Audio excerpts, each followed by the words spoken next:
இந்த பாலக்கீரையில் தண்ணீர் சத்து அதிகமாக இருக்குது. அதனால் உங்களுடைய உடலுடைய உஷ்ணம் குறைக்கப்படுது.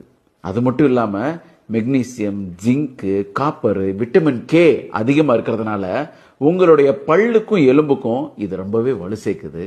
பாலக்கீரை நல்ல சீசனில் இந்த மழை காலத்தில் தான் நிறைய கிடைக்கும்.